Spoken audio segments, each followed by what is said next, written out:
Na semana passada a gente acabou fechando, talvez com uma lição, se posso dizer assim, uma frase mais importante para a gente, que é: Jesus nos chama para deixar nosso lugar na arquibancada e entrar no campo, entrar na quadra, entrar na arena, né? Participar do jogo. E esse foi o convite que nós recebemos de Jesus na primeira parte, na semana passada. E esse convite está baseado naquele versículo de Mateus 11, 28 a 29, né? Que fala lá, talvez a gente pudesse falar de cor, né? Venham a mim, todos os que estão cansados e sobrecarregados, e eu lhes darei descanso. Tomem sobre vocês o meu jugo e aprendam de mim, pois sou manso e humilde de coração. E vocês encontrarão descanso para as suas almas, pois o meu jugo é suave e o meu fardo é leve. Não é? Então, é esse convite para a gente fugir da nossa experiência cristã consumista, talvez, aquela de sempre estar só recebendo, esperando, mas que, ao mesmo tempo, essa experiência consumista, ela acaba sendo frustrante. Talvez até em consequência disso, ela acaba sendo frustrante. Por quê? É como nessa época, né, de delivery, nesse tempo de pandemia, a gente está tão acostumado com os deliveries, é como se a gente tivesse assim se prometido, né, se nós estivéssemos sempre esperando um delivery que nos foi prometido, mas parece que ele nunca chega à nossa porta. Já se sentiu assim com relação à sua fé? A gente ouve tantas coisas como esse, né, que Jesus fala: olha, vem, vocês vão receber descanso, vocês vão ser poderosos, né? Ele é poderoso, e aí de vez em quando você se depara com uma enfermidade, você se depara com uma situação que parece que essa promessa ela não chega a ser entregue totalmente na nossa vida. Você já sentiu isso algumas vezes? Eu confesso a vocês que eu já senti isso algumas vezes, né? Mas depois de ter padecido com isso muitos anos da minha experiência cristã, poderia dizer assim, tá? Eu acabei me convencendo, e eu acho que tem um grupo de nós aqui que está bem convencido, de que o convite de Jesus é justamente a chave que falta, o que faltava para que nós possamos alcançar essa tão sonhada e almejada alegria de seguir o Senhor. Então, ao longo da jornada, então parece que Deus vai nos dando isso. E a gente tirou algumas conclusões na semana passada, né? Que a escola de Jesus é a caminhada, é a própria caminhada, ok? É na caminhada que a gente consegue alegria, é na caminhada que a gente aprende, é na caminhada que a gente tira proveito daquele delivery, né? Parece que Deus nos chama justamente para ser o agente, ser o rapaz do... Esqueci agora o nome, qualquer uma das do rap, né? Ser o rapaz do rap espiritual. E ao longo desse caminho, da entrega, nós mesmos vamos ganhar a nossa porção. E nosso coração vai se encher de alegria. E nós vamos sentir esse descanso. Esse convite que Jesus nos faz. E, portanto, o método de Jesus que ele usa é o discipulado. É o olho a olho, é o dia a dia, é o ombro a ombro, é o passo a passo. Com ele e com os seus. Como a Vicky mesmo falou para a gente, né? Então, ele nos convida a caminharmos juntos. E na semana passada, então, dentro desse logo aí que vocês vão começar a ver, né? Eu sei que aqui está difícil de ver, né?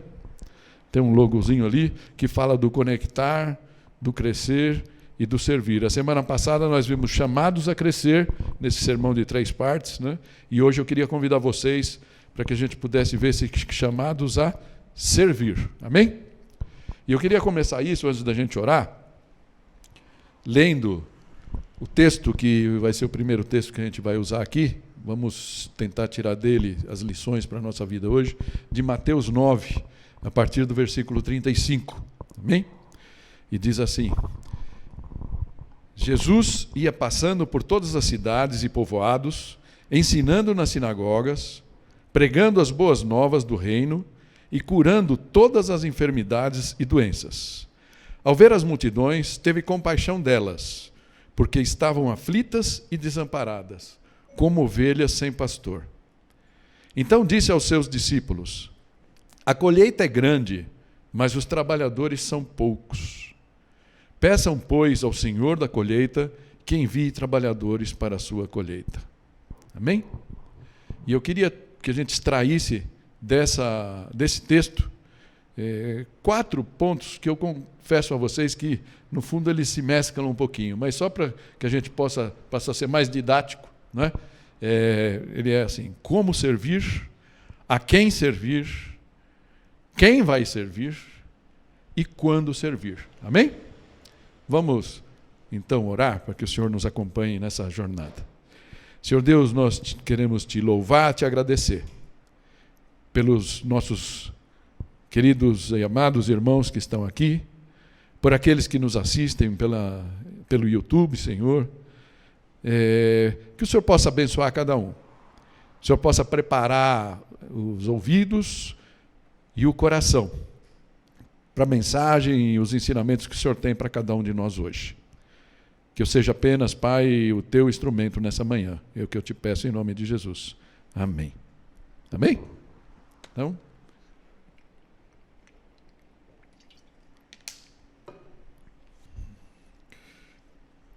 começando como servir. E eu confesso a você que a gente poderia ficar com como servir para tudo que a gente vai ver. Que tudo tem a ver com o como.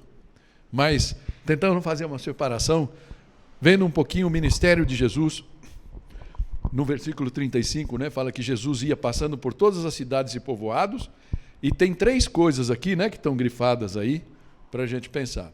Ensinando nas sinagogas, então, ensinando a palavra, ensinando realmente o que é a vontade de Deus, é importante. Pregando as boas novas, ou seja, pregando o evangelho especificamente, falando do reino, e, mais uma coisa muito importante, curando todas as enfermidades e todas as doenças. Então, é um método itinerante de Jesus, né? A gente pode então tirar uma conclusão ali, que o ministério dele era um ministério de palavra e de ação. Então, se nós tivéssemos, a gente poderia usar aqui 500 mil textos lindos da Bíblia, que poderiam explicar para a gente o como, mas eu queria que, pelo menos nesse momento, e depois vocês vão ver que a gente vai tirar muito mais conclusões do como, até o final dessa reflexão, tá? Mas pelo menos uma coisa que a gente poderia ver aqui, que é muito importante, né? Jesus, ele não só tinha uma mensagem que ele ia em todo lugar falando aquela mesma mensagem. Em cada lugar que ele ia, ele olhava para as pessoas que estavam ali. E o texto vai dizer para a gente depois que ele se compadecia, ou seja, existia um olhar, um enxergar das situações que ele via. E por isso ele curava. Por isso ele expulsava demônios. Ele mesmo falava que esse não era o ministério dele. O ministério dele era pregar as boas novas do reino. Mas ele não conseguia só pregar as boas novas do reino sem ver a situação das pessoas, sem intervir positivamente, beneficamente na vida das pessoas. E então isso nos deixa uma lição muito importante. Nós somos chamados para servir. Como nós somos chamados a servir? Hoje eu vou, né? Davi, sobrou para ele, né? Davi está aqui com a câmera hoje. Sempre pego quem está aqui na minha frente, né? Hoje é o Davi, Deus te abençoe, né? Mas se o Davi colocar na cabeça dele, me chamaram lá para... Então, eu tenho que servir. Davi, me chamaram para gravar lá, né? Para camerar, não sei, né? Está lá, tudo bem, ok. Então ele vem, faz isso burocraticamente, acabou. Já fiz a minha parte, vou embora. Mas enquanto ele vem, ele conversou ali com a Ana, ele conversou, com a Elisa, né?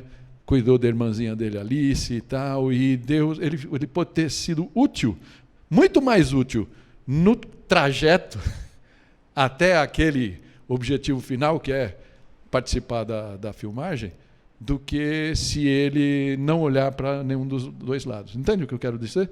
É isso que Jesus fazia.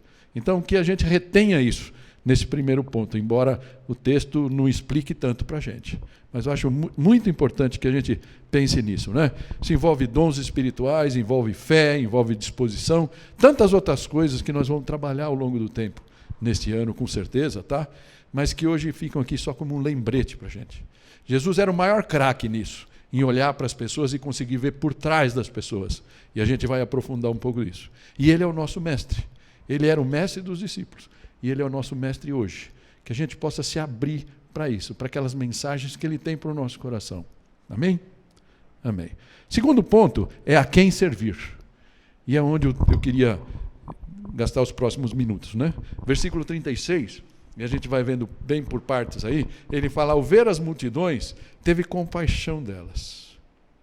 Então, existe uma faceta, como eu já disse, né, eu antecipei, desse como e do a quem, que é muito mais profunda, e espero que ela possa nos inspirar também nessa manhã. Jesus não estava apenas, ele não olhava só a situação, tá?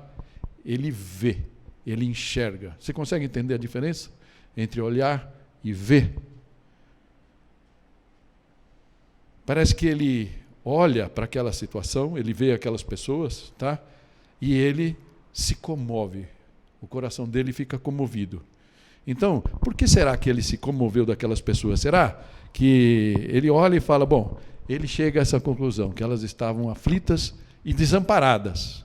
Mas será que a aflição e o desamparo delas eram tão evidentes assim?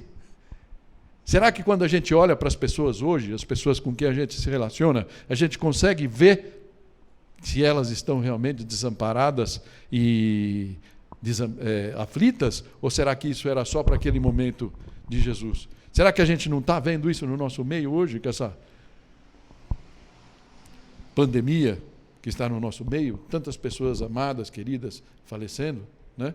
Como a Graciele estava falando, né? Do seu pai que faleceu essa semana, né? Na outra semana, e a sua avó, né? Que acabou de falecer. E a gente tem se entristecido com tudo isso.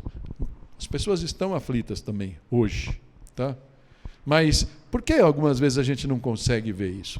Porque a verdade é que Jesus, ele vê atrás das defesas, ele vê atrás das máscaras, muitas vezes. Ele vê atrás das marcas do auto-engano. Muitas vezes a gente quer se enganar, né? Se eu pergunto para todos vocês aqui, é bem provável que a maioria de vocês vai falar, está tudo bem, né? E talvez, se Jesus estivesse aqui na frente, ele ia falar, está tudo bem com você? Ah, sim, está tudo bem. Ele ia perguntar de novo, está tudo bem com você? Está tudo bem. Está tudo bem com você? E aí talvez você falasse, olha, na verdade não está tudo bem. Tem tal coisa e aquela outra coisa. E é assim que ele via. Por isso que ele olha para as pessoas e ele viu a realidade delas. Ele viu a aflição, ele viu o desamparo, tá? E talvez essa aflição que ele via ali estava além daquela falta de perspectiva que o povo tinha naquela época, a falta de trabalho, talvez alguns até falta de alimento, tá? Mas com certeza não era todos eles. Mas ele deixava claro ali uma coisa, quando ele fala que elas estavam aflitas e desamparadas, ele vê uma turma de pessoas largadas, lançadas à própria sorte.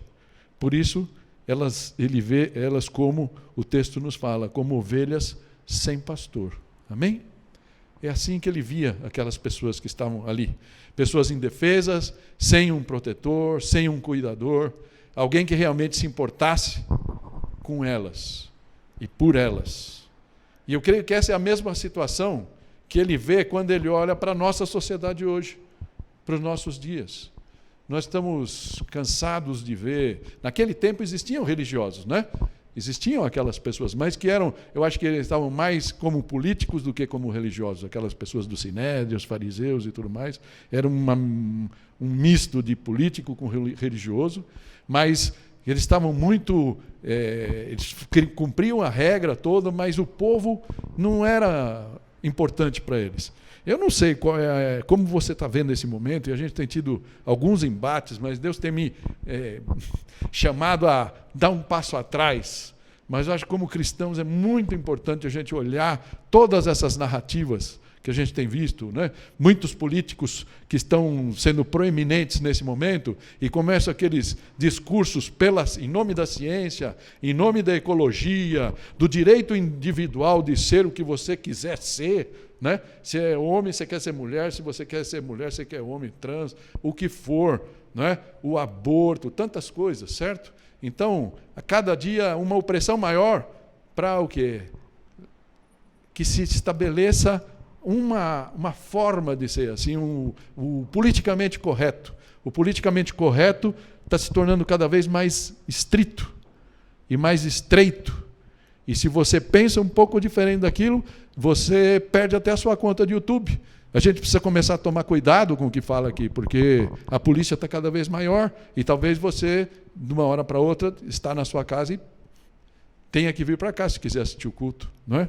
Graças a Deus, isso tomara que esteja longe da gente, mas a gente precisa ficar esperto. Então, essa é a realidade que a gente está vivendo, tá?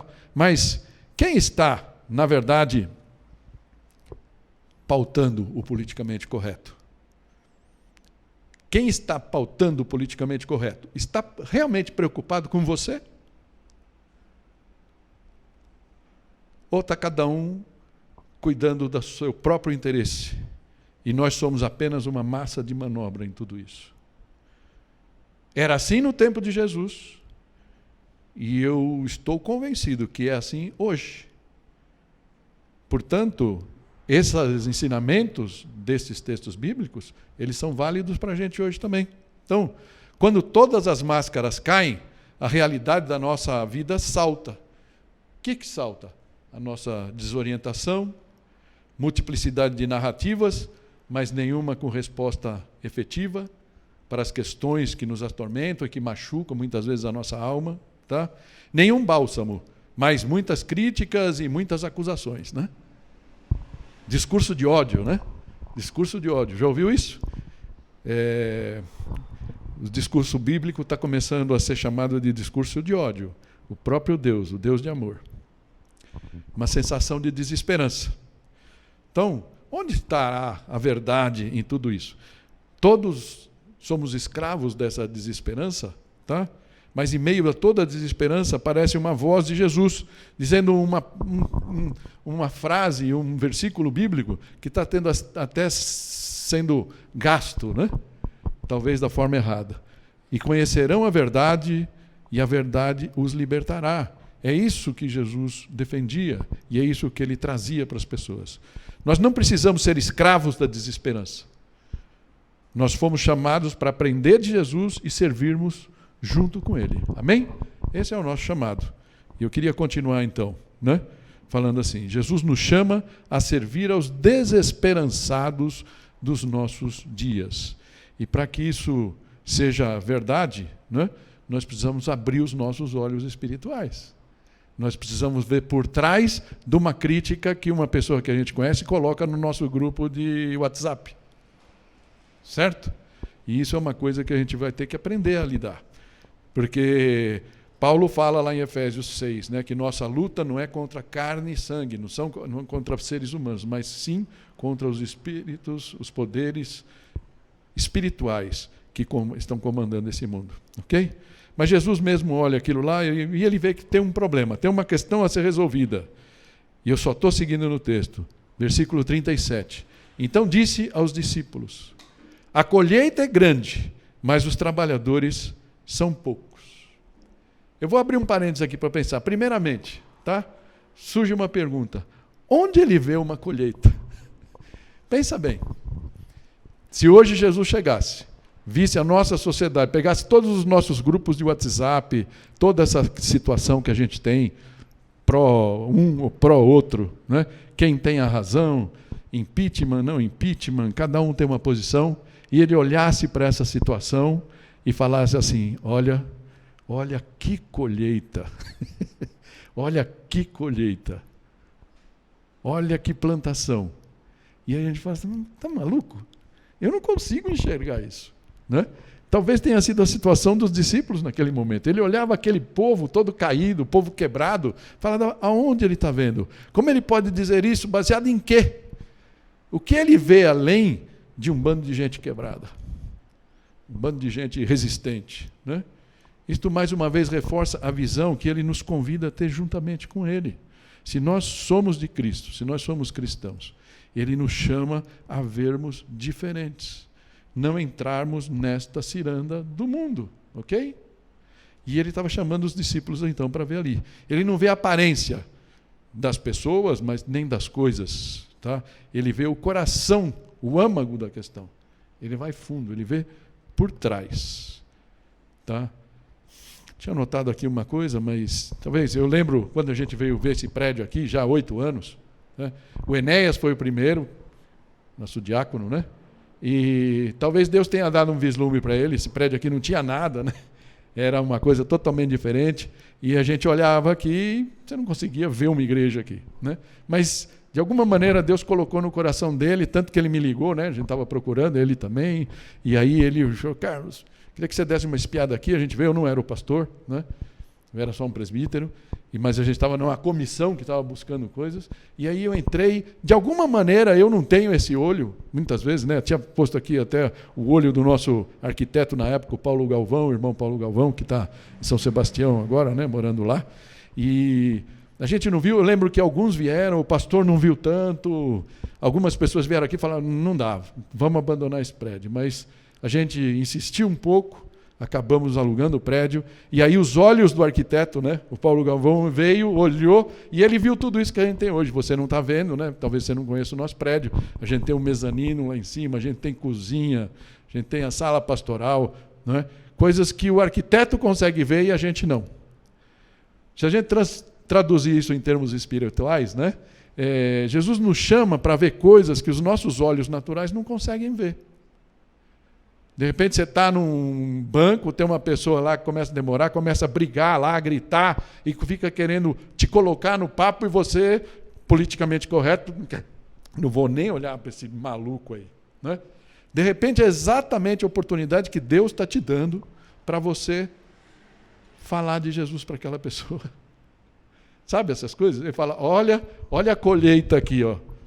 Através dessa pessoa que está desesperadamente querendo um diálogo, um socorro, e a gente se fecha. Amém? São coisas que a gente precisa aprender. Então, onde nós vemos um campo desolado, ele vê uma grande seara, um campo todo plantado, já quase no ponto de colher, tá? E ele já vê a colheita do produto final. É mais ou menos, se a gente tiver que ser muito honesto, é mais ou menos como ele nos vê. A gente se olha no espelho e vê os nossos escorregões, os nossos tropeços, a gente fala, eu sou uma pessoa inacabada, sou um produto inacabado, um produto imperfeito. Mas ele já nos vê como aquele produto final, já lapidado, muito mais parecido com a pessoa de Jesus. Amém? Isso é a primeira coisa. Mas voltando, então, fecha esse parênteses, segunda coisa aí, ou segundamente, como a gente poderia dizer, tá? Surge então a questão a ser resolvida. E ele pergunta aqui, ó, quem vai colher? Certo? Ele fala, a colheita é grande, mas os trabalhadores são poucos. Então, quem cuidará dos últimos detalhes? Ele lança a pergunta, então, aos discípulos. Ele inclui os discípulos naquela visão. E ele quer incluir a mim e a você, então, nesse trabalho. Da mesma forma que se você vai em Isaías, o caso de Isaías, né? Lá em Isaías 6, quando Deus fala com ele passa todo um processo de purificação, de expurgo de pecados, e aí ele escuta a voz de Deus falando, quem irá por nós? Quem irá falar? Até que ele chega, eis-me aqui, envia-me a mim. Né? Folheando um dos livros, né, que eu tenho trabalhado, o livro do Alan Hirsch, chama Caminhos Esquecidos, ele coloca uma frase do Saint-Exupéry, lá no começo de um capítulo, que diz assim, se deseja construir um navio, não reúna pessoas para comprar madeira, preparar as ferramentas, distribuir tarefas e organizar o trabalho, que é o que a gente faria normalmente, né? Eu, como homem de logística, né, foi o que eu fiz quase a minha vida inteira profissional, né, antes de ser pastor. Ok? Mas ele fala, mas ensine-as a desejar o oceano amplo e sem limites. Vou repetir. Se deseja construir um navio, não reúna pessoas para comprar madeira, preparar as ferramentas, distribuir tarefas e organizar o trabalho, mas ensine-as a desejar o oceano amplo e sem limites. Você percebe que quando Jesus nos chama para a caminhada, é o que ele está querendo fazer? É o que ele está fazendo? Ele não está querendo que a gente decore uma regra. Ele está querendo que a gente enxergue o oceano amplo e sem limites. E é o que Ele está nos chamando a fazer hoje. Amém? E é a mesma método que eu estou querendo usar com vocês quando a gente pensar em servir. Mais do que colocar uma lista de coisas aqui, a igreja tem um monte de... está precisando de serviço em vários ministérios, vamos falar assim. Vocês vão ser chamados a servir em várias situações aqui na igreja. Mas não é o que a gente quer. A gente quer que você... te inspirar do benefício, da graça que há em servir. Amém? É isso que a gente está querendo compartilhar com vocês. Então, voltando para o texto, a gente vai para o ponto 3, que fala assim, quem vai servir? Quem? E aí o texto, né, segue no versículo 38, quando Jesus, depois de falar que os trabalhadores eram poucos, ele fala, peçam, pois, ao Senhor da colheita que envie trabalhadores para a sua colheita. Ou seja, orem por isso. Só que, enquanto os novos trabalhadores não chegam, a colheita está por nossa conta. Amém? Eu não vou fazer isso por uma questão de tempo, mas se você tiver oportunidade, esse texto, a sequência dele é Mateus 10, quando Jesus vocaciona os seus 12 discípulos e ele manda de 2 em 2, tá? E ele sai então para fazer missões. E aí ele dá as regras para ele e tudo mais. Ou seja, ele coloca na prática isso daqui, para que eles pudessem saber como isso vai funcionar, ok?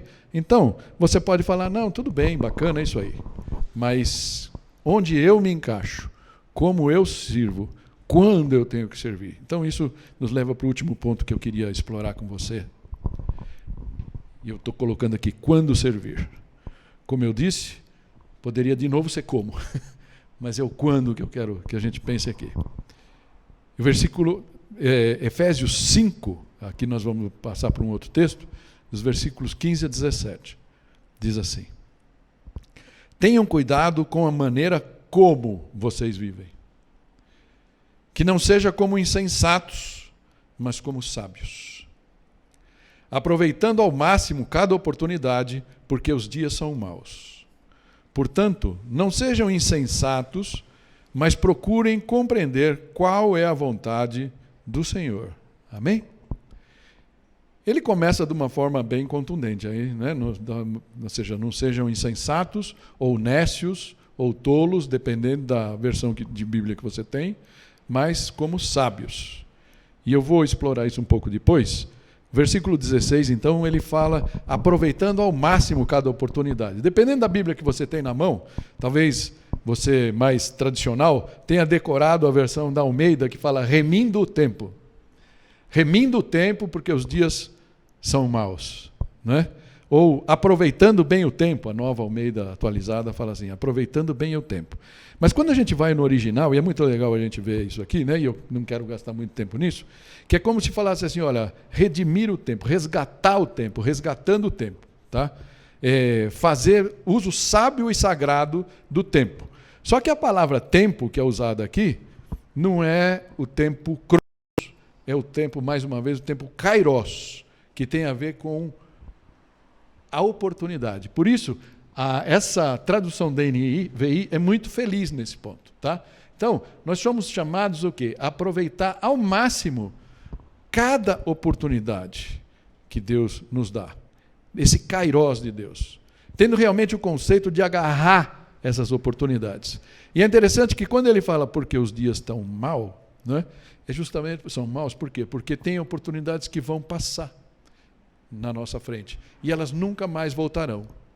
E Deus me deu um insight aqui. Eu estava pensando nisso, né, como terminar a mensagem, e aí eu saí de casa rapidamente, e eu me senti pela primeira vez, depois, né, que me veio isso, a parábola do bom samaritano. Eu saí de casa, eu moro num condomínio lá em Cotia, e da porta do condomínio até a Raposo Tavares, que é a via, são 2 quilômetros. Mas quando você sai do condomínio, tem uma rampinha, que quando a gente quer fazer ginástica, não sei o quê, você sobe lá. Mas quando você trabalhou o dia inteiro, você tem que subir aquela rampa, é duro, né? E tem uns 200 metros mais ou menos aquela rampa, até chegar num topo, aí é fácil o caminho, ok? Tudo bem. Quando eu saí, passa a portaria, e eu comecei a subir e eu vi uma moça. Não era uma senhora, não vou chutar, talvez com menos de 40 anos, né? Mas ela estava andando, ela estava com uma mochila nas costas e uma sacola. Depois que você começa a pensar, talvez ela tenha trabalhado ajudando uma pessoa idosa, talvez ela tenha passado a noite guardando a pessoa, e aquela hora era a hora que ela estava indo para casa. Mas eu passei com o carro, o que veio na minha mente? Assim, a fração de segundos, né? Aquele momento que você passa de você servir e você não servir. O que foi? Estou em cima da hora, tenho Covid, não sei se ela vai me contaminar, sabe aquele monte de coisas que passa pela tua mente, e eu passei reto. Mas a minha consciência me matou, porque quando eu passei por ela, deu para ver assim, né, que ela estava... É uma subidinha chata, sem nada, ainda mais com uma mochila e com uma bolsa na mão.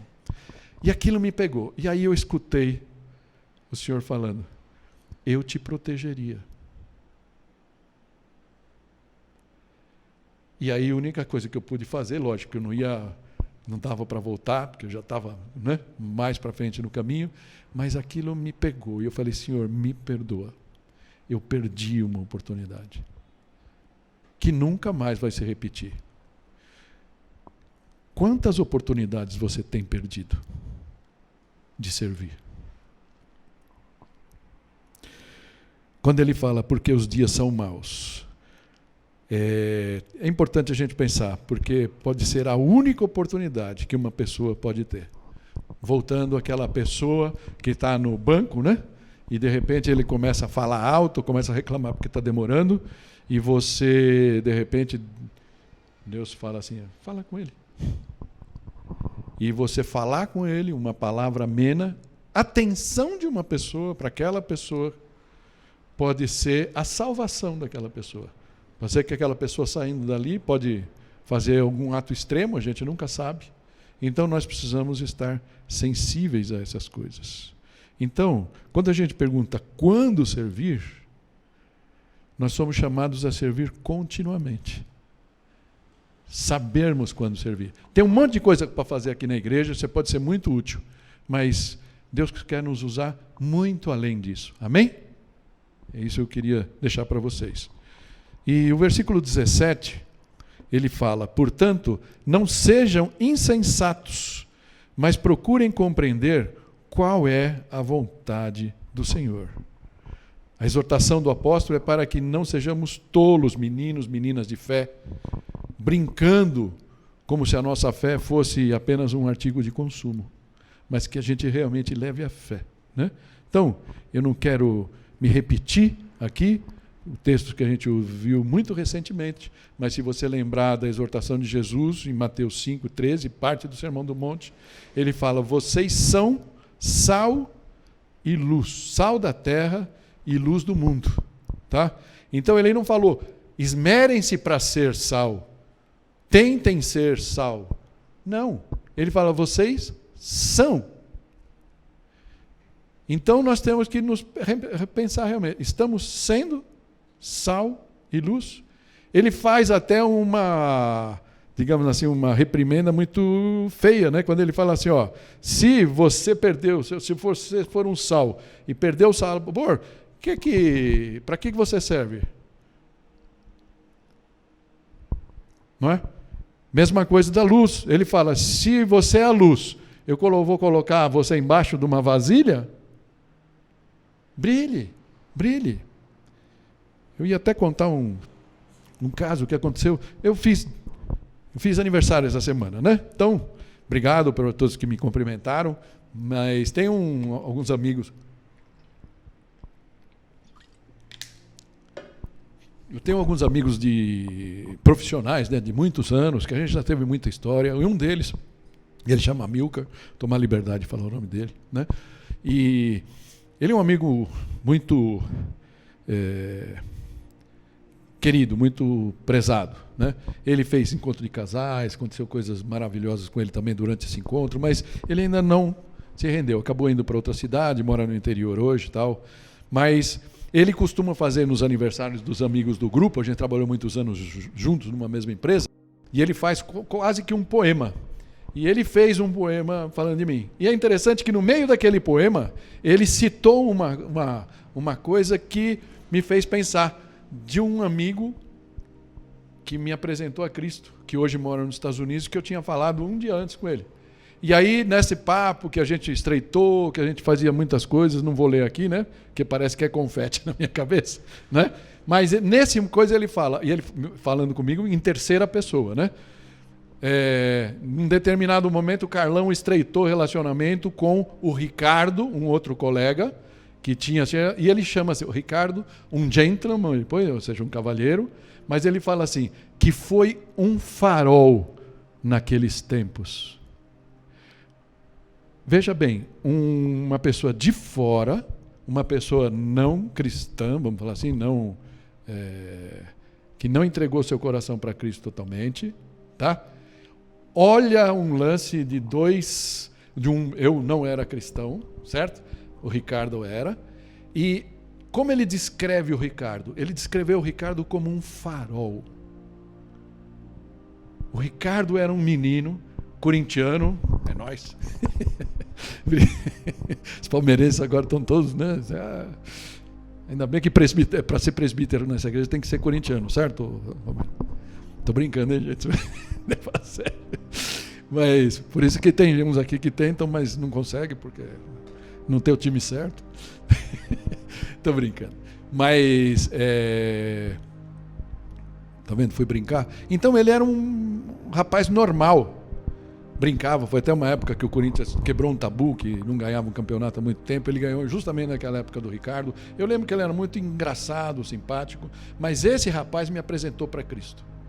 E o Amilcar, nessa descrição, nesse meio poema que ele faz, ele fala, e eu vi que aquilo mudou a vida do Carlos para ele ser a pessoa que ele é hoje. E ele sabe que eu sou pastor, estou aqui, ele veio aqui no dia da minha nomeação, quando eu assumi, tá?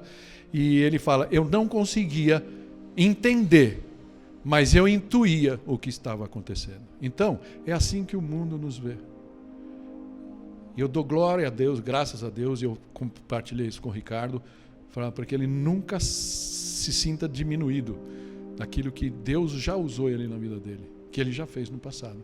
E ele foi luz na minha vida. E se eu estou aqui diante de vocês hoje, eu devo a Deus, logicamente, mas por ele ter usado um servo dele que serviu na brincadeira, me apresentou para as meninas da igreja, né, naquela época tal, e aquilo me cativou e assim eu aceitei a Cristo. Qual foi a tua história? Não sei. Sempre teve alguém no meio. Sempre teve alguém que rompeu a barreira e serviu. E chegou até você e falou dessas coisas. Amém? Essa é a nossa chamada. Então, talvez a pergunta que a gente deva fazer, e aí eu queria que você prestasse muita atenção aqui. Fecha comigo agora aqui. Para que a gente possa compreender qual é a vontade do Senhor, é importante que a gente se faça uma pergunta. E eu quero fazer para você. Quem está no comando da sua vida? Quem está no comando da sua vida? A gente segue meio à distância, mas a gente ainda tem esses livrinhos aqui do Ministério de Células, do Ralph Neighbor Jr. E dentro desse livro aqui, desse que é o terceiro livro, Firmando o Compromisso, ele tem uma lição que é uma pérola, né? Ele faz um triângulo. Eu não sei se eu fizesse ou se eu faria um triângulo, mas eu queria que você pensasse em duas coisas. Ele faz aqui, pensando nesse negócio de quem está no comando, né? O nome da lição é Siga Jesus como o Senhor. E aí ele pergunta, quem está no comando? E ele faz duas colocações. Ele põe lá no triângulo, na base do triângulo, ele põe o mestre, aquele que decide o que é melhor. Ok? Então, guarda isso. O mestre é aquele que decide o que é melhor. E o servo é aquele que faz o que é melhor. Alguém decide e alguém obedece e executa. A pergunta que a gente tem que se fazer, e o que o livrinho faz, é o exercício, né, da lição, do discipulado é: quem é o mestre da sua vida? Quem está decidindo o que é melhor? Eu não sei qual a tua experiência pregressa. Eu nasci num lar católico, não praticante, tive algum contato com o espiritismo por causa de alguns parentes e tudo mais. E o que acontecia ali era uma coisa bem parecida com isso. Eu tinha uma questão, eu decidia o que era melhor e eu usava um interlocutor para fazer com que a coisa acontecesse. O livrinho chama de manipulador. E ele fala que o manipulador é aquele que leva o servo a fazer o que é melhor. Ou seja, eu decido o que é melhor, existe uma figura, pode ser um santo, pode ser um guia, e aí leva a entidade a fazer o que eu quero. Ok? De repente, eu descubro o Evangelho, eu descubro Cristo. E eu aceito Cristo. Quando a gente faz a oração que Senhor, como nosso Senhor, eu abro o meu coração, convido o Senhor para ser o meu Salvador e o meu Senhor. A parte do Salvador é legal, né? A parte do Salvador, ela vem meio que automática. Agora eu sei que eu vou para o céu. Mas a parte do Senhor não é tão fácil. Então, deixa eu falar uma coisa para vocês do fundo do meu coração. O convite que a gente quer te fazer hoje, eu queria que você refletisse nisso muito profundamente. Porque se você for servir, sendo ainda o mestre da sua vida, tudo que você for servir, tudo que você fizer, as obras que você fizer, serão para o seu próprio orgulho, para o seu benefício pessoal. Você falava, que pessoa boa que eu sou. Dei carona para aquela mulher. Corri o risco, ela podia estar contaminada do Covid, mas Deus, meu servo, me protegeu. E vai me proteger, né? Porque eu não vou saber o resultado só em 15 dias, se eu for contaminado ou não, saberia, né? Então, mas aí eu fiz, e aí eu poderia chegar aqui e contar para vocês e me bater no peito, assim, nossa, como eu sou bom. O convite de Jesus para caminhar com Ele é justamente esse, fala, desce daí. Desce daí. Porque você não tem ideia do que é bom para você. E essa música que a gente cantou hoje, não é entrega, como é que é o nome? Rendido, rendido estou. O convite de Jesus é assim, renda-se, renda-se. E aí, então, a pergunta que a gente precisa fazer é, Jesus é o mestre da sua vida? Eu lembro uma coisa que eu via há décadas atrás, do Gondim, né? Quando ele ainda estava firme na batalha, e ele falava que existe 3 níveis de profundidade da nossa experiência de santificação, a gente pode falar assim, a nossa experiência espiritual. E eu gostei muito daquilo, e eu tenho como uma realidade, e cabe muito nesse momento aqui.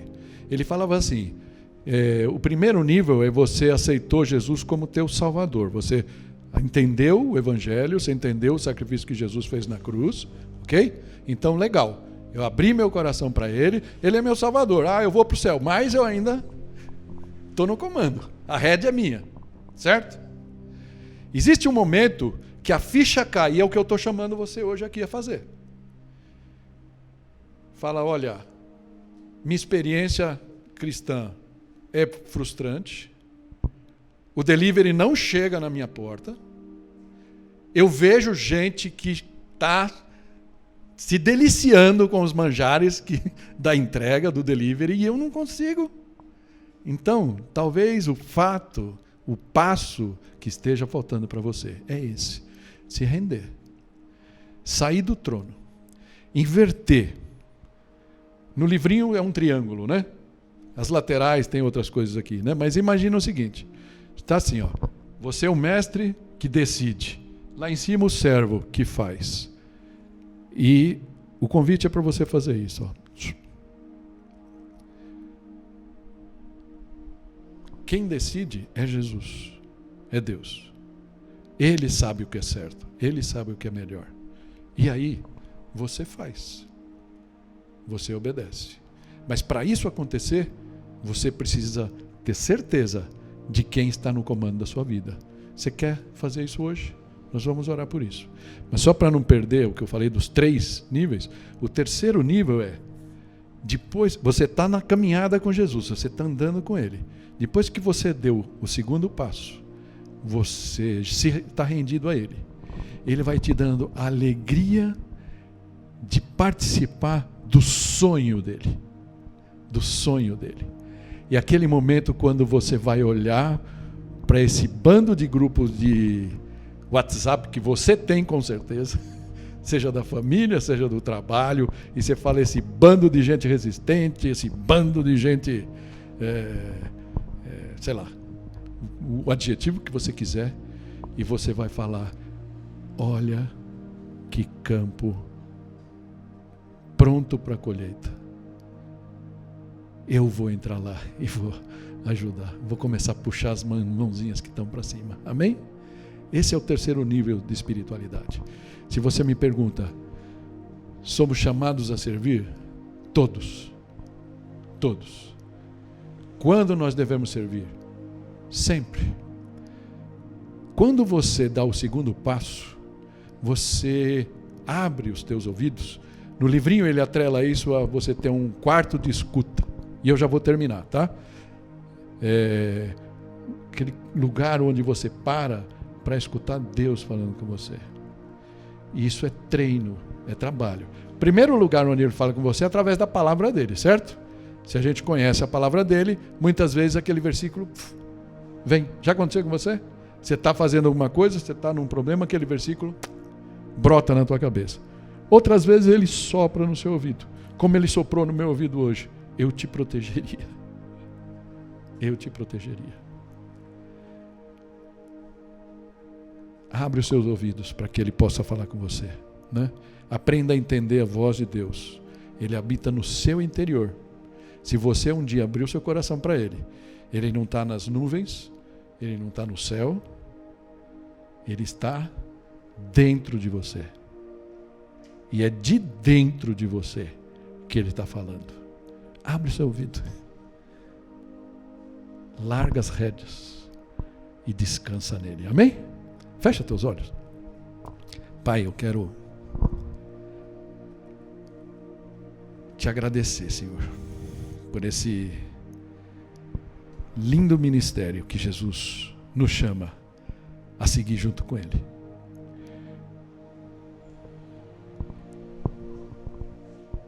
Esse ministério que nos ensina a servir, a abrir os nossos olhos espirituais para situações à nossa volta, Senhor, onde o Senhor quer realmente que a gente sirva.